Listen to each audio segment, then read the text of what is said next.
February 12, 1945. The Wyoming wind cuts through the darkness like a blade, carrying with it the bitter promise of another frozen dawn. At Camp Douglas, rows of wooden barracks stand silent against the snow, their shadows stretching long across the moonlit ground. Inside these walls, behind layers of barbed wire and guard towers, nearly 2,000 Japanese prisoners of war huddle in their thin cotton uniforms, waiting for morning, waiting for warmth that may never come. Private Tanaka Hiroshi presses his back against the rough wooden wall, feeling the cold seep through every crack in the planks. His breath forms small clouds in the frigid air as he watches his fellow prisoners, men who once flew Zero fighters over Pearl Harbor, who charged across Pacific beaches with samurai swords raised high. Now they sit in silence, knees drawn to their chests, shivering like children. The sound of boots crunching through snow breaks the stillness. A guard approaches, a young American sergeant with kind eyes and calloused hands. The prisoners tense, expecting another inspection, another reminder of their defeat. They had been told their captors were demons, barbarians who would show no mercy to the sons of the rising sun. But something extraordinary happens in that frozen moment. The sergeant stops before Tanaka, studies the man's trembling form, and without a word removes his own wool blanket. He drapes it gently over the Japanese soldier's shoulders, his movements careful, almost reverent. The fabric still holds the warmth of the American's body. Tanaka stares up at his captor's face, searching for mockery, for some cruel joke. Instead, he finds only human compassion, a quality his military training had taught him was impossible in the enemy. The blanket weighs nothing, yet it carries the weight of everything these men thought they knew about war, about honor, about the nature of their foes. Other guards begin to notice. One by one they follow their sergeant's lead, sharing their warmth with men they were trained to hate. The night air fills with whispered exchanges, not of anger or contempt, but of something far more dangerous to the machinery of war, understanding. This is not the story you expected to hear about World War II. This is not a tale of brutality or revenge, but something far more profound. The moment when humanity pierced through the darkness of global conflict, one blanket at a time. To understand the shock rippling through that Wyoming camp, we must first understand the worlds these men carried within themselves, worlds that should never have touched, much less embraced with such tenderness. For the Japanese prisoners, surrender itself was a betrayal of everything sacred. The Bushido code, drilled into them since childhood, declared death preferable to dishonor. Live as a warrior, die as a warrior, their fathers had whispered. Never bring shame to the emperor's name.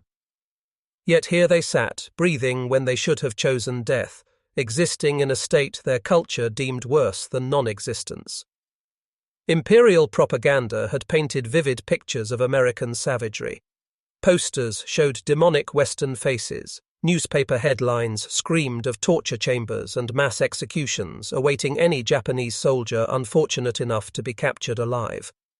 Mothers wept not just for sons who died in battle, but for those who lived to see captivity, a fate considered worse than death itself.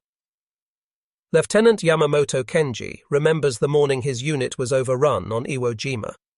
As American Marines closed in, he pressed his service pistol to his temple, ready to join his ancestors with honor intact. But the weapon misfired 3 times. When the Americans found him, they didn't execute him as expected. They bandaged his wounds, gave him water, spoke to him in gentle tones he couldn't understand, but somehow recognized as kindness. The contradictions began immediately. These were not the monsters from the propaganda posters.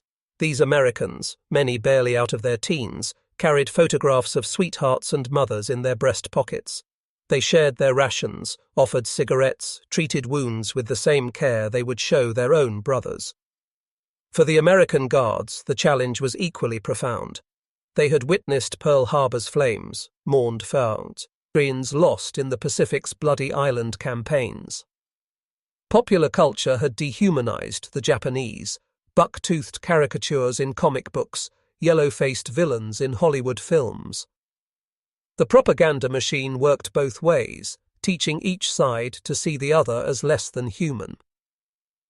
Yet here, in the stark simplicity of winter nights and shared suffering, a different truth emerged.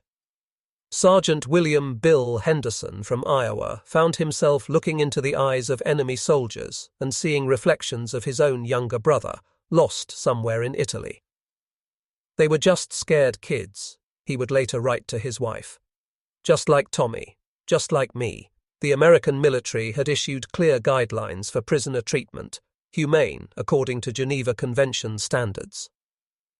But what happened at camps like Douglas went beyond mere compliance with international law. It became something more personal, more revolutionary, the recognition that beneath the uniforms and flags and battle cries, the same human heartbeat in every chest. This collision of worldviews, honor versus mercy, duty versus compassion, would reshape not just the lives of those present, but the very meaning of what it meant to be human in wartime. The morning sun reveals Camp Douglas in all its stark contradictions, a small city of detention rising from the Wyoming plains, where former enemies now shared the rhythm of daily life. Wooden watchtowers stand sentinel over neat rows of barracks, their guards wrapped in heavy coats against the mountain wind. Yet within this landscape of captivity, something unprecedented was taking shape. Wake-up call comes at 0600 hours, echoing across compounds that house nearly 2,000 Japanese prisoners. They emerge from their barracks like ghosts materializing from another world, pilots who once dropped bombs on Darwin, soldiers who defended Guadalcanal to the last bullet, sailors who watched their ships disappear beneath Pacific waves. Now they line up for roll call in the American wilderness, their breath visible in the frigid air. The camp itself defies every expectation these men had harbored about American cruelty. Hot meals arrive 3 times daily, not the scraps they anticipated, but portions that often exceeded what many had eaten even before the war. Private Sato Ichiro, captured during the fall of Saipan, stares in disbelief at his first breakfast. Eggs, bacon, toast with real butter, coffee that steams in the morning cold. Even our officers didn't eat this well, he whispers to his bunkmate.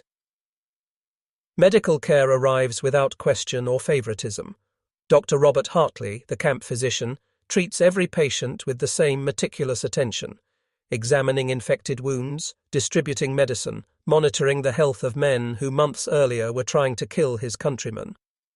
His medical bag contains no prejudice, only healing. Yet it's the small gestures that prove most disturbing to prisoners expecting brutality. Guard Thomas Murphy notices a prisoner struggling with English during mail call.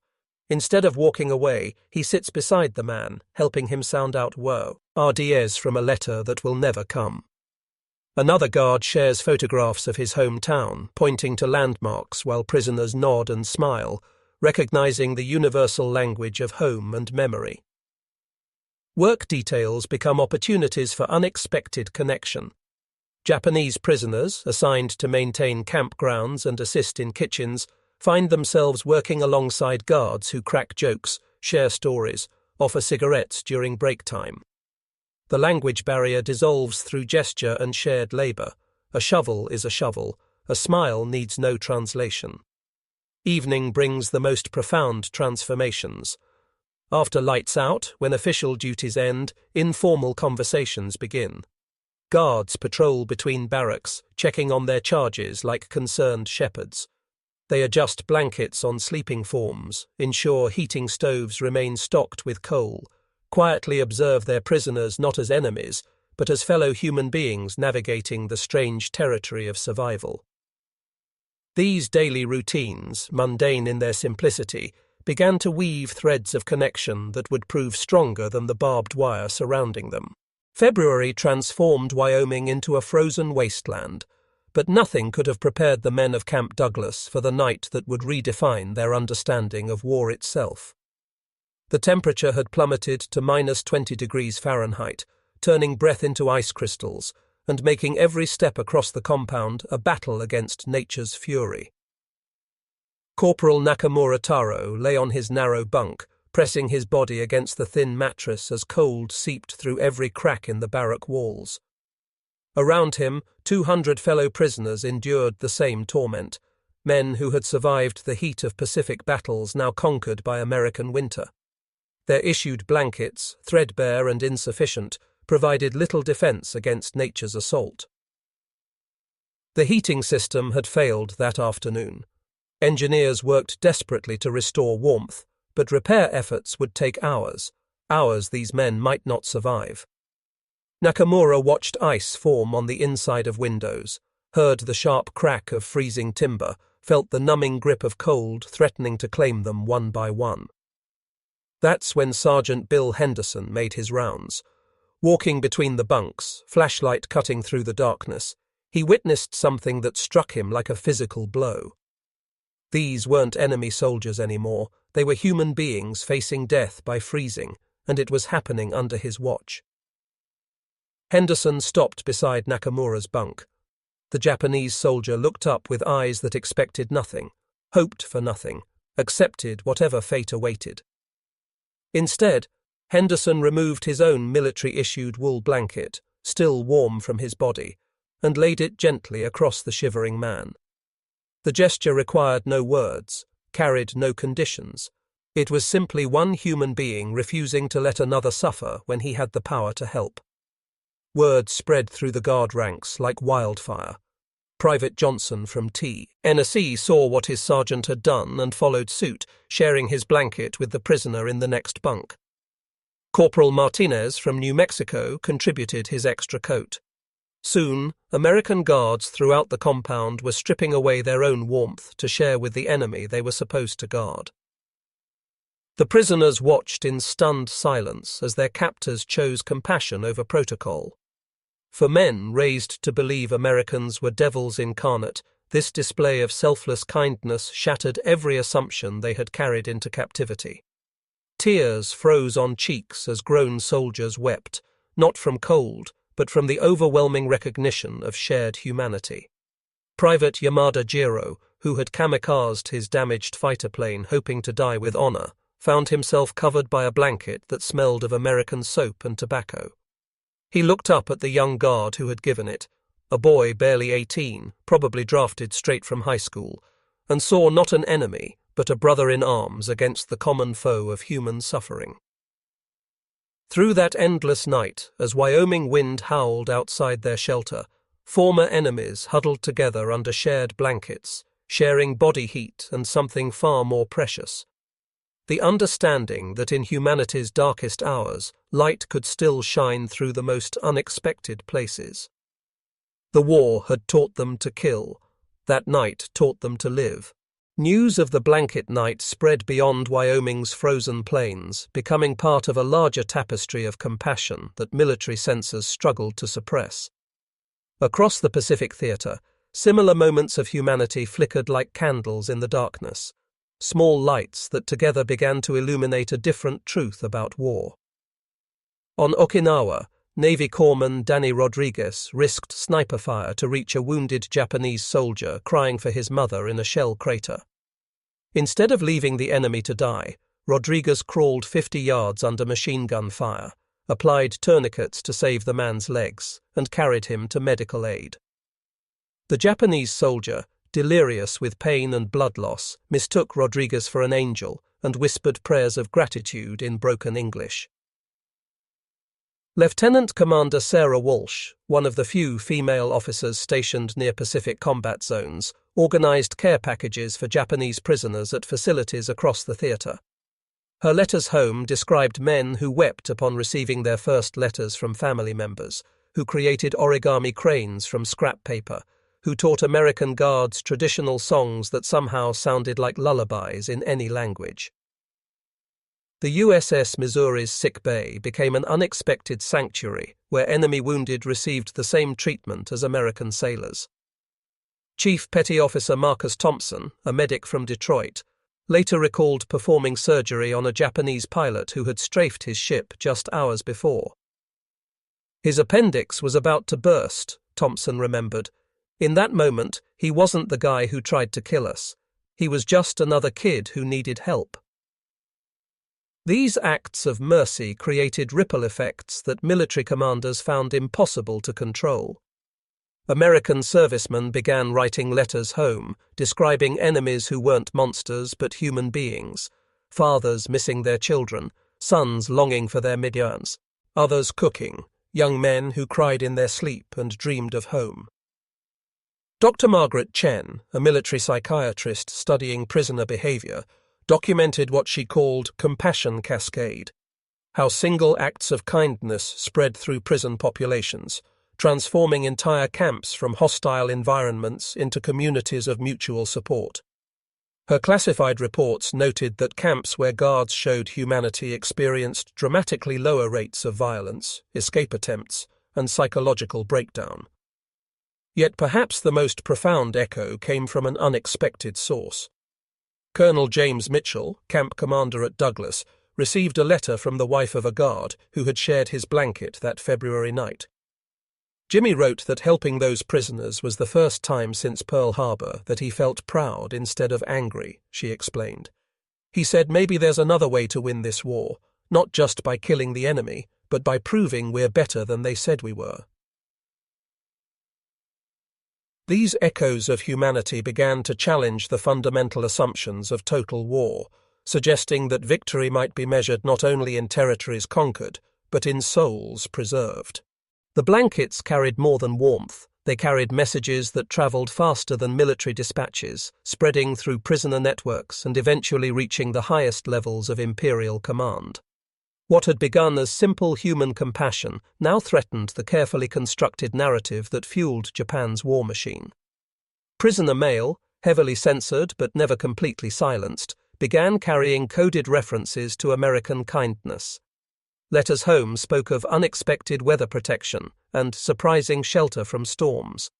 Families in Japan, reading between lines their government censors had missed, began to question the propaganda that painted Americans as inhuman demons.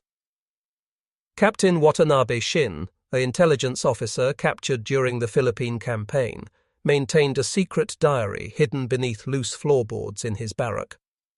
His entries, written in invisible ink made from rice water, documented what he witnessed. February 20th.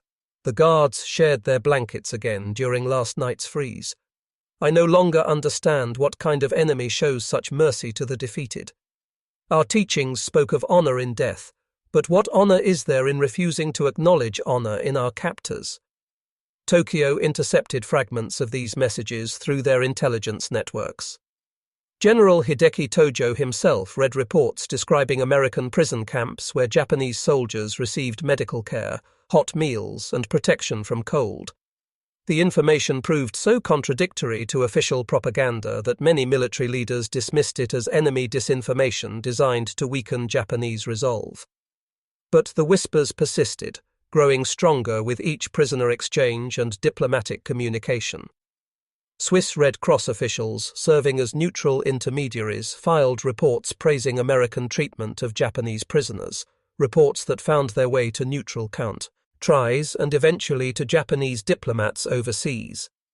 Dr. Hiroshi Tanaka, a captured military physician, managed to smuggle out detailed accounts through Red Cross channels.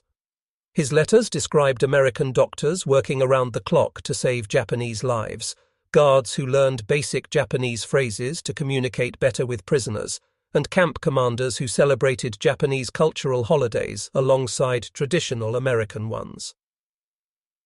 Perhaps most damaging to imperial narrative was the story of Sergeant Henderson's blanket itself. As spring arrived, Henderson had sewn his name and hometown inside the blanket's fabric, Bill Henderson, Cedar Falls, Iowa, before permanently gifting it to Corporal Nakamura. When prisoners were eventually repatriated, Nakamura carried that blanket home to Japan, where it became physical proof of American humanity. The Japanese government found itself fighting a new kind of war, not against American bullets or bombs, but against American compassion. How could they maintain that surrender meant certain death when their own soldiers wrote of being treated with dignity? How could they claim Americans were subhuman when evidence of their humanity arrived in every prisoner exchange? These whispers beyond the fence began to crack the foundation of Imperial Japan's moral authority, one act of kindness at a time. August 15th, 1945. Emperor Hirohito's voice crackles across radio waves, carrying surrender to a nation that had never known defeat. In Camp Douglas, Wyoming, Japanese prisoners gather around loudspeakers, hearing words they never expected to live long enough to witness. The war is over.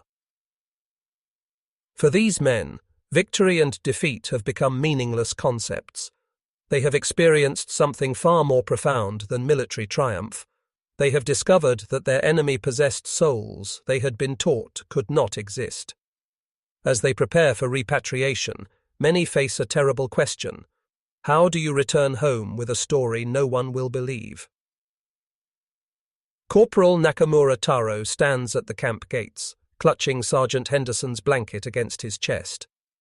The wool has faded from months of use, but it still carries the scent of American soap and the memory of that frozen February night. Henderson approaches one final time, not as guard to prisoner, but as friend to friend. "Take care of yourself, Taro," Henderson says, having learned to pronounce the name with careful respect. They shake hands, a gesture that would have been unthinkable when Nakamura first arrived. Both men have tears in their eyes, recognizing they may never meet again, but will carry each other's humanity forever. The journey home proves more difficult than any battle. Repatriated prisoners return to a Japan devastated by bombing, occupied by foreign forces, stripped of its imperial pride. Many families receive their sons with joy, but the joy is complicated by shame. Shame that these men lived when honor demanded death. Shame that they speak kindly of their captors. Nakamura attempts to share his story during family dinners, describing American guards who treated prisoners like brothers.